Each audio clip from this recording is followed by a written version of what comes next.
स्वप्नातीत लेखिका डॉक्टर प्रतिभा राय। कोणार्क एवं अजंता ठीक समय कॉलेज जाती मात्र फेरती विलंबरे।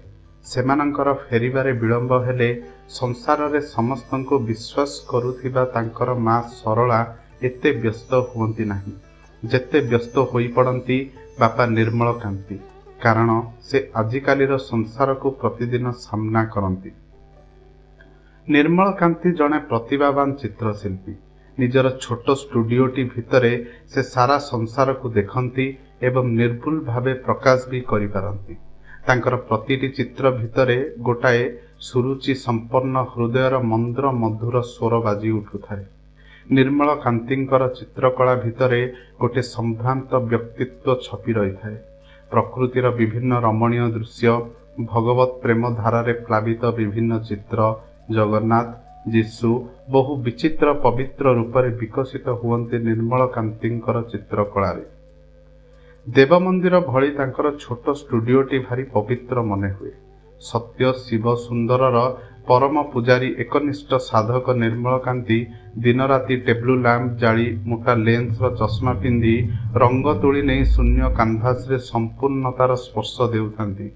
मने हुए निर्मल कांतिंकर चित्र गुड़िक स्वयं संपूर्ण, केउठी किछि अभाव नाही, त्रुटि नाही, अपूर्णता नाही।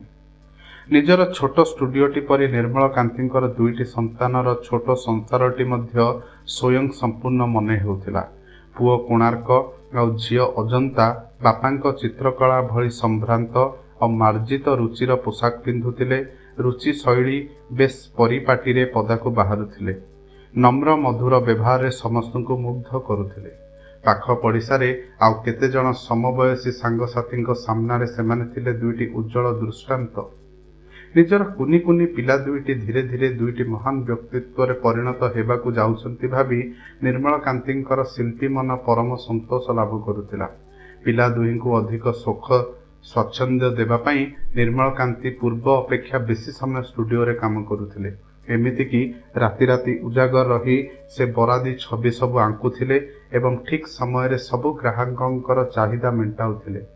पिला माने बढ़ी उठिबा संगे संगे घर खर्च भी बढ़ीची एवं ता संगे संगे बजार दर अरमा नटी भली हु हु बढ़ी जाउची प्रतिदिन।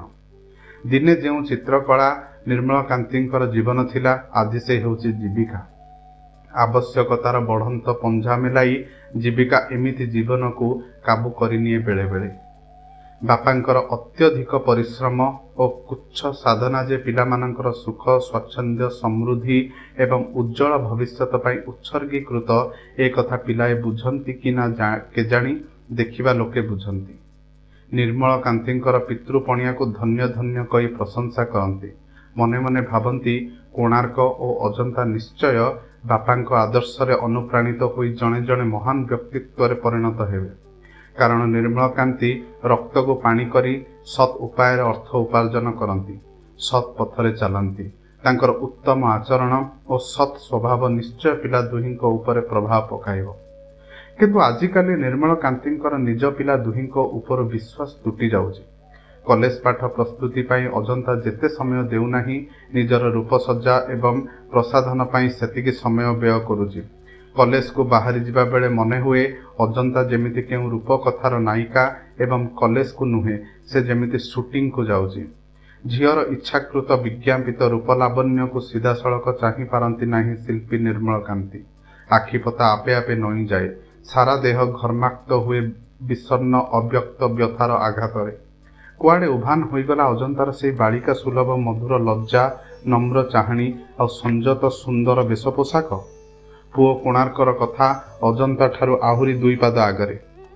चलचित्रर खलनायक सुलभ विचित्र विकृत वेश पोशाक संगे संगे तार उद्धत गर्वित चाली अमार्जित आचरण निर्मल कांतिंकर सदा आशावादी हृदय को हताशा, निराशा और विषन्नतारे विध्वस्त करिदिए। ए सबु परिवर्तन पाई दायी किए? माँ बापा, गृह परिवेश ना कॉलेजर अबहवा? देखिबा लोके चिंतागारे घारी हुअंती। माँ सरला चिरदिन सरला। तांकर ईश्वर को विश्वास, मनीष को विश्वास, पशु पक्षी को विश्वास, एपरिक भूत प्रेत को भी से विश्वास करती। ସହିଷ୍ଣୁତା, ତ୍ୟାଗ, ସମ୍ଭ୍ରମ ଏବଂ ସରଳତାର ସେ ଏକ ମହିମମୟ ପ୍ରତିମୂର୍ତ୍ତି। ଆଉ ବାପା ନିର୍ମଳକାନ୍ତି, ସେ ତ ନିର୍ମଳତାର ଗୋଟାଏ ଅଫୁରନ୍ତ ଉତ୍ସ। ତେବେ ପିଲାମାନଙ୍କର ଅଧୋଗତି ପାଇଁ କିଏ ଦାୟୀ? ତାଙ୍କ ଘରର ପ୍ରବେଶ ଦ୍ୱାରରେ ଜଗନ୍ନାଥଙ୍କର ଚିତ୍ର, ପିଲାଙ୍କ ପଡ଼ାଘରେ କାନ୍ଥରେ ଯୀଶୁ, ଗାନ୍ଧୀ, ବୁଦ୍ଧଦେବ, ଗୁରୁନାନଙ୍କର ଚିତ୍ରପଟ, ସୁନ୍ଦର ଲ୍ୟାଣ୍ଡସ୍କେପ୍ର ଚିତ୍ରାଙ୍କନ ବୈଠଘର କାନ୍ଥରେ, ପ୍ରତି ସନ୍ଧ୍ୟାରେ ଅନ୍ତତଃ ଘଣ୍ଟାଟିଏ ଗୀତା, ଭାଗବତ, ଉପନିଷଦ, ବିବେକାନନ୍ଦ, ଗାନ୍ଧୀ, ବୁଦ୍ଧଙ୍କ ମହାନ ବାଣୀ ନିଜେ ପଢ଼ି ପିଲାଙ୍କୁ ବୁଝାନ୍ତି ନିର୍ମଳକାନ୍ତି। ନାନା ସତ୍ ଉପଦେଶ ଦିଅନ୍ତି। ଆଜିକାଲି ଏତିକି ସମୟ ନିଜ ପିଲାଙ୍କ ବ୍ୟକ୍ତିତ୍ୱ ଗଠନ ପାଇଁ କୋଉ ବାପା ବା ବ୍ୟୟ କରିପାରେ? ଆଧୁନିକ ଯନ୍ତ୍ର ଯୁଗର ବାପାମାନେ ଭାବନ୍ତି ପିଲାମାନଙ୍କୁ ପୁଷ୍ଟିକର ଖାଦ୍ୟ, ଉପଯୁକ୍ତ ଚିକିତ୍ସା, ଦାମୀ ପୋଷାକ ଓ ଦାମୀ ସ୍କୁଲରେ ଶିକ୍ଷା ଦେବାର ବ୍ୟବସ୍ଥା କରିପାରିଲେ ଖୁବ୍ ହୋଇଗଲା। ୟାଠାରୁ ଅଧିକ କରିବାର ଅଛି କ'ଣ? ତେଣିକି ପିଲାଏ ଯଦି ମଣିଷ ନ ହୁଅନ୍ତି ସେଇଟା ଦୁର୍ଭାଗ୍ୟ ଏବଂ ଯୁଗର ପ୍ରଭାବ ବ୍ୟତୀତ ଅନ୍ୟ କିଛି ନୁହେଁ। ଅଧୁନା ସର୍ବତ୍ର ଆଲୋଚିତ ଏହି ଯୁଗର ପ୍ରଭାବକୁ ନିର୍ମଳକାନ୍ତିଙ୍କର ଭାରି ଭୟ। ଯୁଗର ପ୍ରଭାବରୁ ପିଲାଙ୍କୁ ଦୂରେଇ ରଖିବାକୁ ନିର୍ମଳକାନ୍ତି ନିଜ ଘରର ପରିବେଶ, ନିଜର ଆଚାର ବ୍ୟବହାରକୁ ଅତ୍ୟନ୍ତ ସାବଧାନତା ସହକାରେ ନିୟନ୍ତ୍ରଣ କରିଥିଲେ। ଆଜିକାଲିର ପିଲାଏ ଉପଦେଶ ନୁହେଁ, ଦୃଷ୍ଟାନ୍ତ ଖୋଜନ୍ତି। ସେଥିରେ ତ କେବେ ତ୍ରୁଟି କରିନାହାନ୍ତି ନିର୍ମଳକାନ୍ତି। ତେବେ କୋଣାର୍କ ଏବଂ ଅଜନ୍ତାଙ୍କର ଏ ଅଧୋଗତି ପାଇଁ ଦାୟୀ କିଏ? ନିର୍ମଳକାନ୍ତି ବନ୍ଦ ଷ୍ଟୁଡିଓରେ ଆତ୍ମମଗ୍ନ ହୋଇ ସେଇ କଥା ଭାଳି ହୁଅନ୍ତି। ଯାହାଙ୍କୁ ମଣିଷ କରିବା ପାଇଁ ନିର୍ମଳକାନ୍ତିଙ୍କର ଏହି କୃଚ୍ଛ ସାଧନା, ସେମାନେ ଯଦି ନଷ୍ଟ ହେବାକୁ ପଣ କରିଛନ୍ତି, ତାହେଲେ କଷ୍ଟକର ଅର୍ଥ ଉପାର୍ଜନର କି ମୂଲ୍ୟ? ସେଦିନ ମା ସରଳା ଝିଅ ପୁଅଙ୍କୁ ପାଖରେ ବସାଇ ବାପାଙ୍କ ମନସ୍ତାପର କାରଣ ବିସ୍ତାରି କହୁଥିଲେ। ବାପାଙ୍କର ଦୁଃଖ, କଷ୍ଟ, ଆଦର୍ଶ ଏବଂ ମହତ୍ଵ ପଣିଆ ପ୍ରମାଣ ସହକାରେ ପ୍ରତିପାଦିତ କରୁଥିଲେ ଯୁକ୍ତିଖୋର ବୟସର ପୁଅ ଝିଅଙ୍କ ଆଗରେ। ଏସବୁ ଶିକ୍ଷା ସେମାନଙ୍କୁ କିଏ ଦେଇଛି ବୋଲି ବିଶ୍ୱାସରେ ପଚାରୁଥିଲେ। ନିଜ ଛୋଟ ଷ୍ଟୁଡିଓରେ ଆତ୍ମଗୋପନ କରି ପୁଅ ଝିଅଙ୍କର ମନର ଭାଷା ଶୁଣୁଥିଲେ ବାପା ନିର୍ମଳକାନ୍ତି। କୋଣାର୍କ କହୁଥିଲା, କେବଳ କ'ଣ ବାପା ମା ଓ ଶିକ୍ଷକମାନଙ୍କ ଠାରୁ ଆମେ ଶିକ୍ଷା କରୁଛୁ? ଆମେ ଏସବୁ ଶିଖୁଛୁ ରାସ୍ତା, ଘାଟ, ଦୋକାନ, ବଜାର, ସିନେମା, ଥିଏଟରରୁ।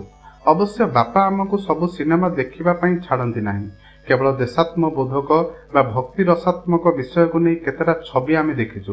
କିନ୍ତୁ କାନ୍ଥ ବାଡ଼ ଯୁଆଡ଼େ ଚାହିଁଲେ ସବୁଆଡ଼େ ଦୃଷ୍ଟି ଆକର୍ଷଣକାରୀ ରଙ୍ଗୀନ ପୋଷ୍ଟର, ଚଳଚ୍ଚିତ୍ର, ଶାଢ଼ୀ, ସାର୍ଟ, ସାଇକେଲ, ମୋଟର, ଔଷଧ, ବିସ୍କୁଟ, ଏପରିକି ଦାନ୍ତଘଷା ଗୁଡ଼ାଖୁ, ଗୁଣ୍ଡି, ଜର୍ଦା, ବିଡ଼ି, ସିଗାରେଟ ବିଜ୍ଞାପନରେ ଆମେ ଯେଉଁ ଝିଅ ପୁଅଙ୍କୁ ଦେଖୁଛୁ ସେମାନେ ଆମଠାରୁ ଯଥେଷ୍ଟ ଆକର୍ଷଣୀୟ ପୋଷାକ ପିନ୍ଧନ୍ତି।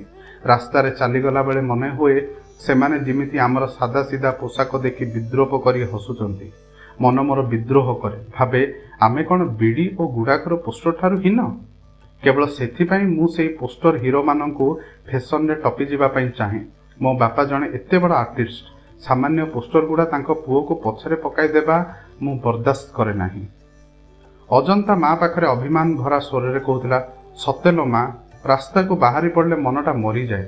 ମୁଁ ଦେଖେ ମୋର କଲେଜ ପଢ଼ା ସାଙ୍ଗମାନେ ମୋତେ ନ ଚାହିଁ କାନ୍ଥରେ ହସୁଥିବା ସେଇ ଚଳଚ୍ଚିତ୍ର ପୋଷ୍ଟରମାନଙ୍କୁ ଚାହୁଁଛନ୍ତି। ପୋଷ୍ଟରରେ ଫୁଲେଇ ହୋଇ ହସୁଥିବା ଝିଅମାନେ ପ୍ରଥମେ ମୋତେ ଖୁବ୍ ନିର୍ଲଜ୍ଜ ମନେ ହେଉଥିଲେ, କିନ୍ତୁ ଏବେ ଆଖିକୁ ସୁହାଇ ଗଲେଣି, ବରଂ ଏବେ ବେଶୀ ସୁନ୍ଦର ଦିଶୁଛନ୍ତି। ମୁଁ ତାଙ୍କଠାରୁ ଅଧିକ ଆକର୍ଷଣୀୟ ଭାବରେ ସଜାଇ ହୋଇ ପଦାକୁ ନ ବାହାରିଲେ ମନଟା ଅକାରଣରେ ଖରାପ ହୋଇଯାଉଛି। ସେଥିପାଇଁ ମୁଁ ମଧ୍ୟ ଫ୍ୟାସନରେ ତାଙ୍କୁ ଟପି ଯିବା ପାଇଁ ଚେଷ୍ଟା କରୁଛି। ତା ଛଡ଼ା ଆଉ ଗୋଟାଏ ବଡ଼ କଥା ହେଲା, ମୋର ସାଙ୍ଗମାନେ କହନ୍ତି ବାପା କୁଆଡ଼େ ଚଳଚ୍ଚିତ୍ର ଇତ୍ୟାଦିର ପୋଷ୍ଟର ଆଙ୍କିବାରେ ସମସ୍ତଙ୍କୁ ଟପି ଯାଇଛନ୍ତି। ଚଳଚ୍ଚିତ୍ରରେ ଯେତେ ସବୁ ନୂଆ ନୂଆ ଆଖି ଝଲସା ଫ୍ୟାସନ ଓ ପୋଷାକର ଡିଜାଇନ ବାପାଙ୍କ ମୁଣ୍ଡରୁ ହିଁ ବାହାରେ। ବାପାଙ୍କର ଅସାଧାରଣ ଶିଳ୍ପୀ ପ୍ରତିଭାକୁ ସମସ୍ତେ ପ୍ରଶଂସା କରନ୍ତି। ସେମାନେ କହନ୍ତି, ତୋ ବାପାଙ୍କର ହାତ ଅଙ୍କା ନିର୍ଜୀବ ଛବି ଗୁଡ଼ାକ ସୌନ୍ଦର୍ଯ୍ୟରେ, ଫ୍ୟାସନରେ, ଆକର୍ଷଣୀ ଶକ୍ତିରେ ତତେ ଟପି ଯିବା କେତେ ଲଜ୍ଜାର କଥା। ମୁଁ ବି ସେଇ କଥା ଭାବେ। ବାପା ରାସ୍ତାଘାଟ ପାଇଁ ଯେଉଁ ଛବି ଆଙ୍କନ୍ତି, ରାସ୍ତାକୁ ବାହାରିଲା ବେଳେ ଆମେ ସେମିତି ବେଶଭୂଷା ହେଲେ ବାପା ଖୁସି ନ ହୋଇ ଦୁଃଖ କରୁଛନ୍ତି କାହିଁକି?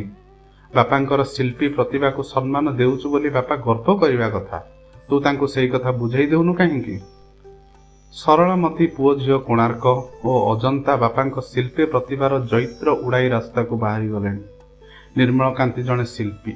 ନିଜ ପୁଅ ଝିଅଙ୍କ ପାଇଁ ସେ ତାଙ୍କର ଛୋଟ ସଂସାରଟିକୁ ନିର୍ମଳରୁ ନିର୍ମଳତର କରି ନିଜ କର୍ତ୍ତବ୍ୟ ଠିକ୍ ତୁଲାଉଛନ୍ତି ବୋଲି ଏପର୍ଯ୍ୟନ୍ତ ଆତ୍ମସନ୍ତୋଷ ଲାଭ କରୁଥିଲେ।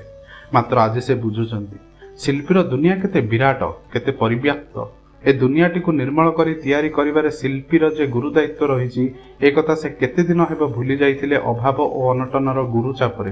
अंधार घर भितर द्वार बंद करी से जेउ छवि आंकुथिले से सब आलुओ रास्तार जे तांको झियोंकु बाटबणा करिवो ए कथा तो शिल्पी निर्मलकांति पक्षे एक बार स्वप्नातीत। पवित्र जल सिंची निज संसार को निर्मल रखी रास्ता सारा अवर्जना बिछाई देले निज पाद जे मैला हुए ए कथा एडे विज्ञ हुए से भाबिले नाही किपरि। निज घर निज परिवार निज पिला दुईटिंकर उज्जवल भविष्यतर स्वप्न ठारू ए पृथ्वी पई शिल्पीर स्वप्न जे अनेक ऊर्ध्वरे से कथा आज केते सीधासळख भावरे बुझाई देले निज पेटरु जन्मिथिबा कालिका छुआ दुईटी। धन्यवाद।